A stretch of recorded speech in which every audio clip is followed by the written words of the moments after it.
Thanks for being here, guys. All the way from the DC area where I'm from and where some of the more serious applications of technology are going on within government and intel and the DoD sector. But I have Elvis Chan of the FBI with me today and Joel Scharlat of the Bytes Foundation based in Quantico, and they'll tell you a little bit more about themselves. But I thought it was really important to get more voices in government policy and security involved in discussions about thinking of where the metaverse is going and how we're going to scale responsibly in terms of the number of people and adoption of these technologies, as well as the development of the application of these technologies as they start getting more integrated into our daily lives. And just the fact that the FBI has expressed interest in exploring the possibility of where the metaverse is going really gives some validation that this is a long-term plan, and the trajectory of this industry is huge, and that is it's a very real thing that this will become, and I'm really glad that they're getting out in front of everything to make sure that we are, hopefully not repeating some of the same mistakes that we have in the past, and kind of taking those lessons learned and moving them forward. So that's some of the stuff that we'll talk to today. But before we begin, I'd love for you guys to do a brief overview of yourselves and how you guys are involved in the space security, and specifically as we think about immersive technologies and metaverse technologies. Sure. Did you want me to? Oh, yeah, I'll start. Okay, perfect. So, as Sophia mentioned, my name's Elvis Chan. I'm Assistant Special Agent in charge of the cyber branch here for FBI San Francisco. I've been in the cybersecurity business for about 16 and a half years now. And I think for me, the most important thing, I was actually just talking with one of my colleagues. I love all the good stuff that technology brings, all the different types of technology, specifically like XR. Being a recovering gamer myself, I can see all of the good stuff, but now sitting in the seat that I'm in, unfortunately, I'm really focused on the trust and safety, the security aspect of it. And if we want to look at another industry where things haven't gone swimmingly well, let's look at social media and the way algorithms and different types of technology have been tried to be used to secure those platforms. I think unless we get in front of it, we're going to have the same sorts of issues with XR. And it may be worse, right? Because it may actually affect our brain more intensely than just looking at your flat screen on your cell phone. But I'll hand it off to Joel. Yeah, thank you. So as mentioned, my name is Joel Scharlat. I'm the Director of Operations for a nonprofit based in Quantico, Stafford, Virginia, called the Bytes Foundation. Our mission there is really education, innovation, and outreach, and we can talk a little bit more about the mission and how this all applies. A little bit about me, I'm a retired Marine officer. I spent 20 years in the Marine Corps. While I was on active duty, had the opportunity to attend the Naval Postgraduate School just down the road here in Monterey. And out of the Naval Postgraduate School, also had the opportunity to attend a think tank that the Chief of Naval Operations used to run. And we were looking at some forward-looking concepts, one of which happened to be sort of how the services could operate in cyberspace in 2030. And this was back in 2005, so we had to figure out what 2030 looked like, much less what cyberspace was. Anyway, all of that to say, one of the concepts that came out of that working group was, would be a concept of autonomous bots that could roam, at the time, Second Life, that could collect information and also pass intel, or collect intel and pass information. It didn't really go anywhere, but I took that back and really filled that in, and that was what my thesis was about. So I spent a lot of time studying trust and social networking theory, and how we could use, and by we, at the time it was the military, could use immersive environments to conduct what's called information operations. So how do I influence people's behaviors using an immersive 3D environment? And so anyway, that's a little bit of my background and what I bring, and so ever since I've really been focused on the security of AR and VR. That's great. Influencing behaviors, I think, is a huge one, and quite important in both great ways and not so great ways. And let's set the standard, the baseline about some of the concerns the metaverse brings to light in terms of what a cyber attack might mean in the metaverse. Deep fakes. We can talk about ownership in the metaverse, more persuasive luring. What does an attacker even look like? So I'll jump in. I'm sure Joe will chime in as well. So I look at really two different types of attackers. One is like a national security issue, so a nation state attacker, right? Someone from Russia, associated with the military or one of the intelligence services. Same thing from China, Iran, North Korea. Those are like the big four that we really focus on at the FBI. That's one bucket, national security. The other one is the criminal bucket, which are either financially motivated criminals or even seamier people like pedophiles, right? Like, it's funny, you were just bringing up Second Life and Linden Labs. Man, like we were very stressed out when we thought Second Life was really gonna take off. Sorry to you Linden Labs people, but that was a right platform for grooming, right? So any sort of social engineering that can be done on a 2D social media platform can definitely be done on a 3D immersive platform.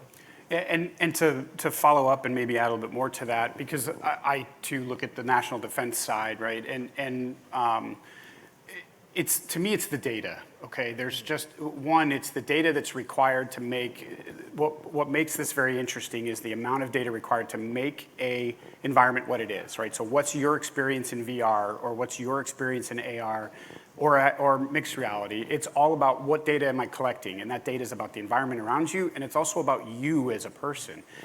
We were just having a conversation earlier with an exercise company, and it's great. I love, to Elvis's point, I too love where this technology is going to take us. I think it's going to just be phenomenal. But as soon as I hear things like that, my first question to him seriously was, okay, what are you doing with the data? Yeah. Right? Because you're collecting my heart rate, you're collecting any of my physiological, characteristics, and now what are you doing with it?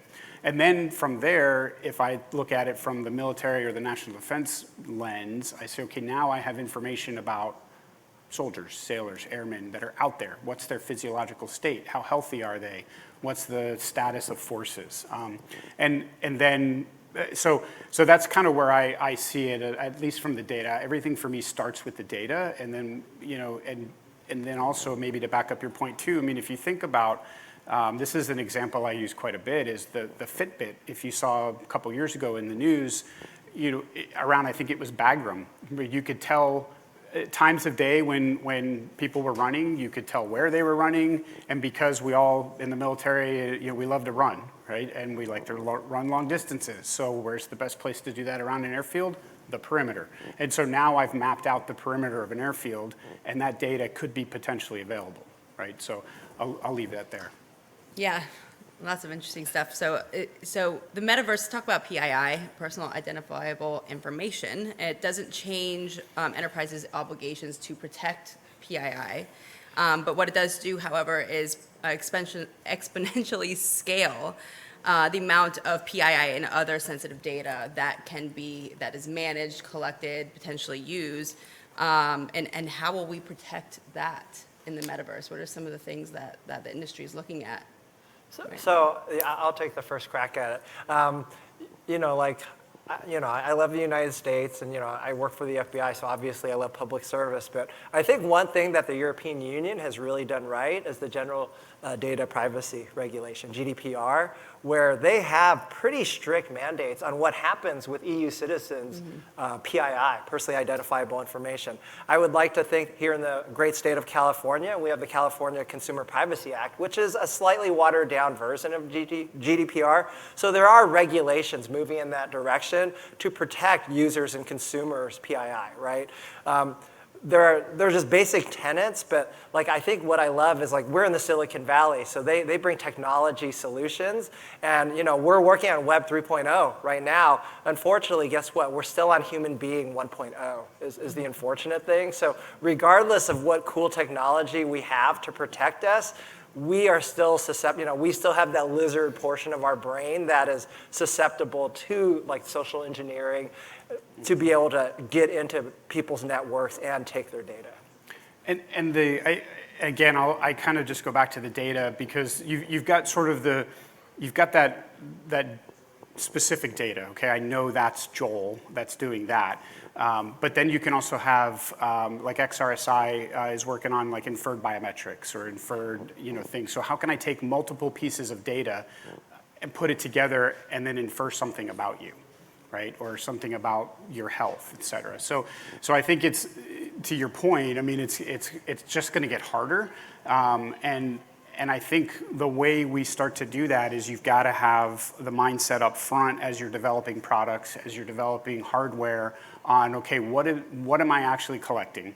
What's my hardware or software capable of collecting? What am I going to do with it? Where am I going to store it, right? Like there's got to be all sorts of, those kinds of questions have to be asked at the front end of the design process, because as we've learned with cybersecurity, it's way more expensive to try to fix it once your product is out there than it is to just do it up front. And so that would be my recommendation, would be to incorporate that early on and ask the hard questions, and don't be afraid to dig into those kinds of topics.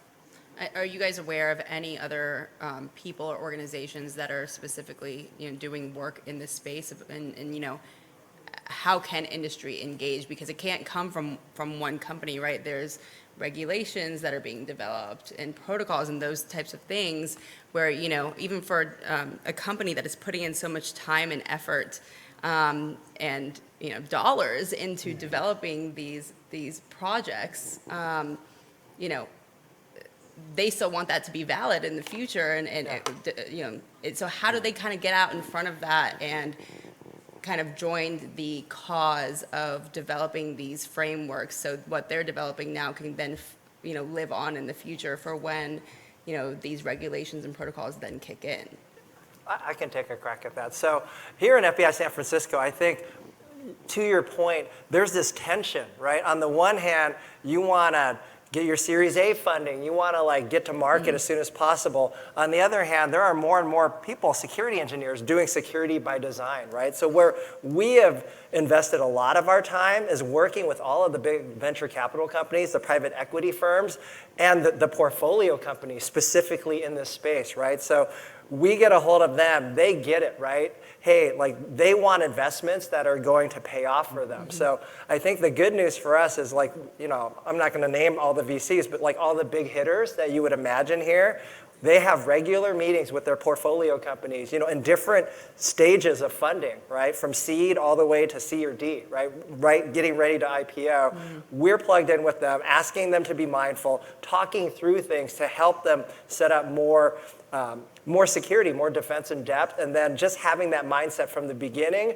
Whereas usually, it's like you'd like to think it's a couple of guys in their garage in Palo Alto, but you can still do that, but just having the security by design mindset up front is very helpful.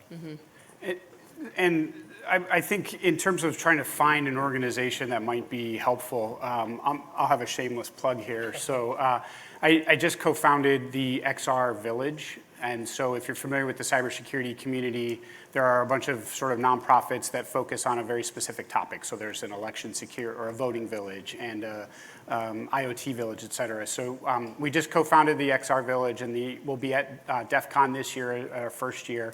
And really the point for this year for us is to just get the cybersecurity community aware of the XR community and start to put the two together, because what that's going to do is it's just going to open up a whole lot of opportunities.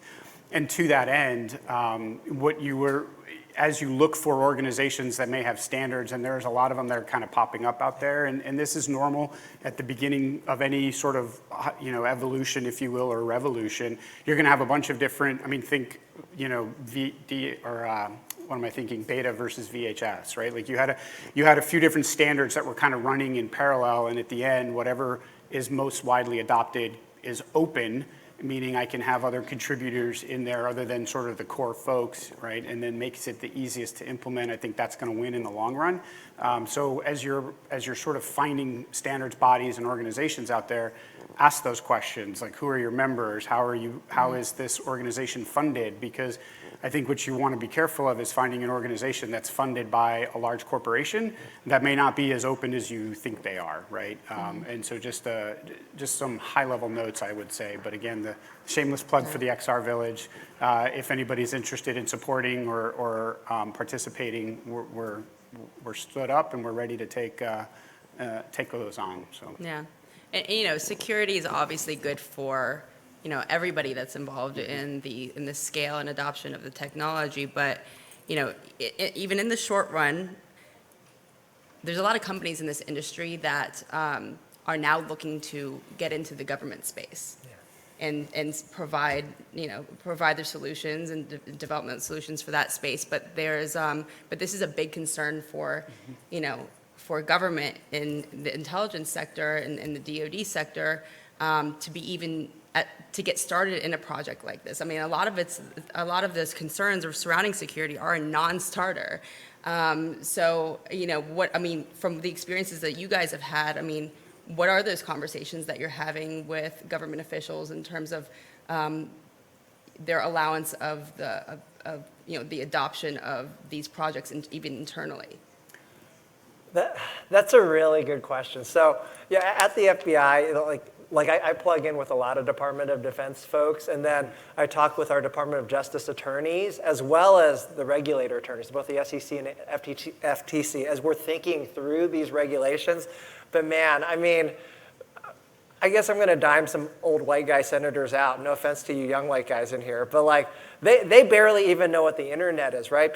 People didn't even know how Facebook made money or Google made money, right? So unfortunately, we are not, I mean, I work for the U.S. government, but the U.S. government is not going to save us. It's really, it's non-governmental organizations like Joel's and others that I'm looking to, right? Like, we can provide guidance to them, but I think we can all agree that if it's not the government, jamming you with regulations from people who don't even understand it, that's not the way you want to roll, right? You want to have different industry, maybe some industry and non-industry associated organizations that are trying to figure out standards, right? Like for IoT, there are no standards right now. We can't even figure out standards for IoT. Like, how can we even begin to figure out what it looks like for XR at this point?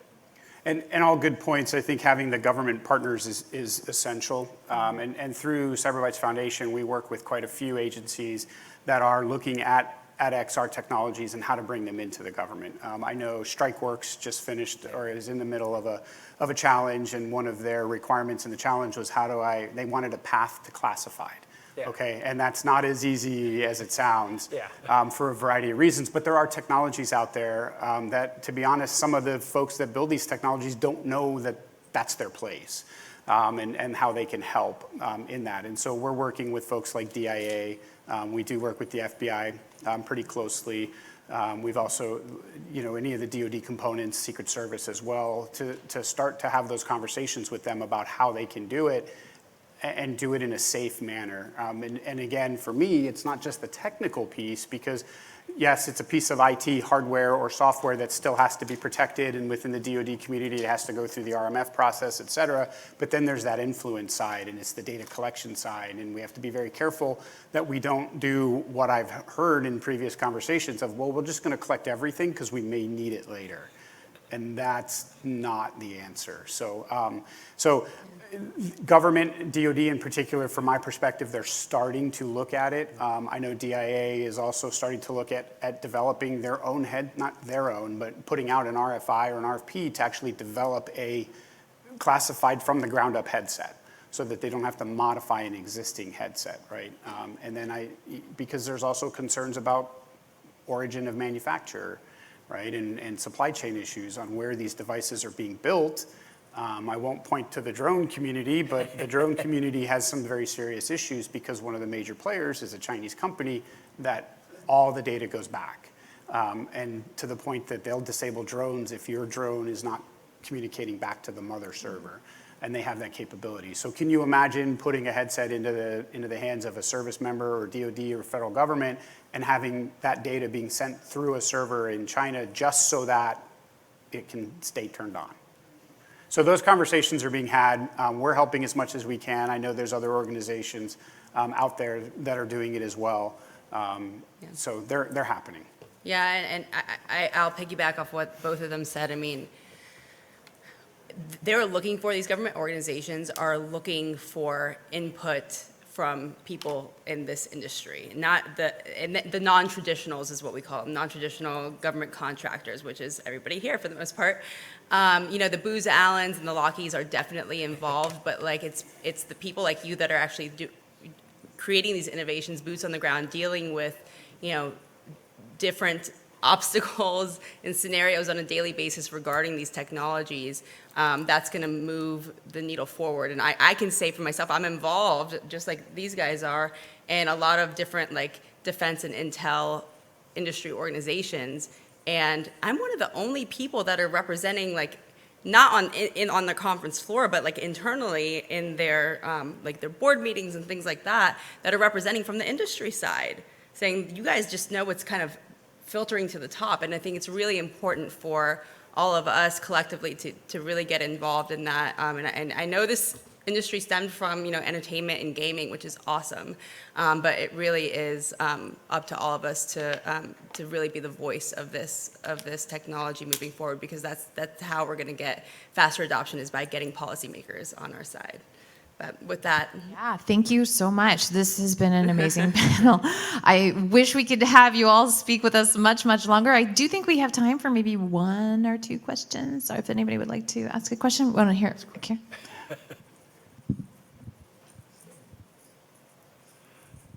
Thank you So- for being so- here, all of you. All right. I'll make mine very quick so you have time for yours. So I'm alarmed now.